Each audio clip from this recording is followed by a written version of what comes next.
Pagpasensyahan mo na yung tulong ko sa'yo, ha? Kasi sakto pamasahe na lang ang dala ko. Mag-ingat kayo ng anak mo. Salamat, good miss. Ingat din po kayo.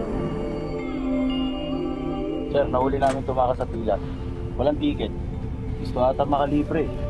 Pasensya na po, sir. Wala lang po talaga akong perang pumasahe. So anong gusto mong gawin namin sa'yo? Sexy, pwede ba pagbusog na yung baby mo?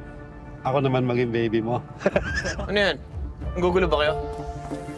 Kuya, salamat talaga. Thank you, Git, kuya. Totoo ba talaga yung kwento mo? Hindi ako makapaniwala. Nakakahiya na, pero hulog ka talaga ng langit sa aming mag-ina. Ang bait-bait mo sa akin. Kung gusto mo talaga magpasalamat, baka gusto mo samahan mo na ako sa kwarto.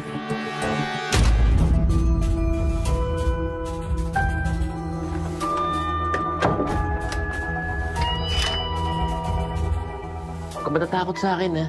Mabait ako. Ligo ka na. Maang-maangang ka pa diyang di ka maligo. Wala naman talaga nagmamahal sa akin eh. Ano ba yan? Parausan niyo lang ako. Marunong ka daw magmasahe. Magmamasahe ka ba? Opo.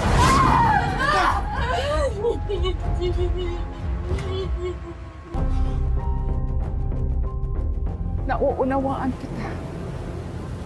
Basta ipangako mo, babalikan mo ang anak mo. Ipangako mo.